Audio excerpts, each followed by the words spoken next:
My name is Gary Butterfield. My name is Cole Ross. And you're listening to Real Lich Hours, the Baldur's Gate 3 podcast with art by Jaden Dale and music by Gwen Static. In this episode, we visit both kinds of caves, the ones with spiders and the ones with owlbears. We tell the story of the Whispering Depths in Legends and Lore.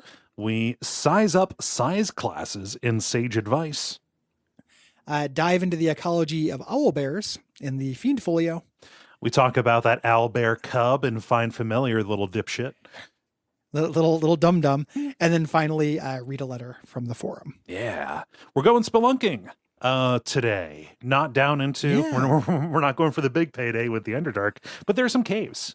People have been wondering, clamoring, when are you going to talk about the owlbear? When are the caves? Get to the caves. Also, at this point, we've only really fought one boss. Yes. You know, Dragslan is probably the closest thing to a boss. Right.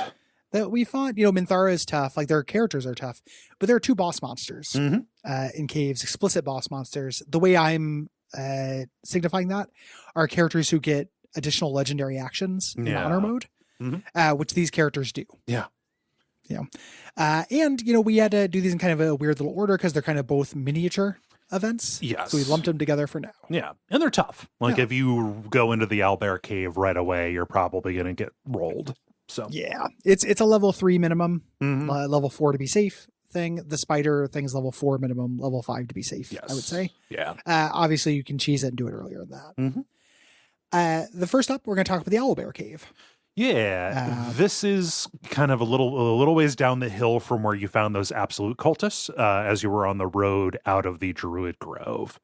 Yes. And they do not have enough self-preservation instincts to not walk right into this place that is obviously a monster lair. To do the first thing, not to do the first thing somebody tells them to. Yes. Like, you show up there and, you know, you can say like, hey, I'm a true soul. You know, they're mourning their brother who has died, who is a true soul. Yes. And you can just be like, I'm a true soul. And they go, shit, that's cool. Yeah. What can we do for you? And you can tell them to do a lot of stuff. Can you do butterfly knife tricks? Yeah. You can have them do mumbly pegs and stuff like that. They can, if you talk to them, they will explain a little bit what they are sent to do. They're combing the area for survivors from the Nulloid crash.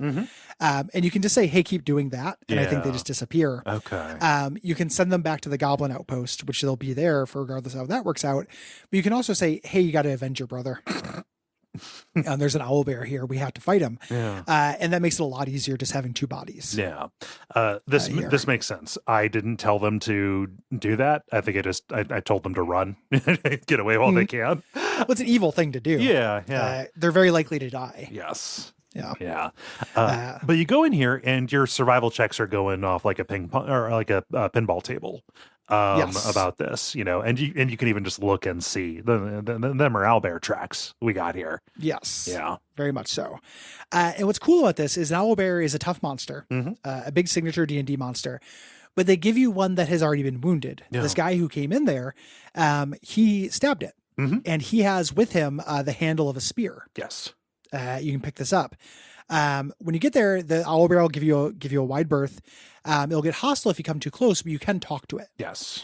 And it just says, you know, leave me alone, soft meat. And you'd be like, hey, I'm sorry about your eye.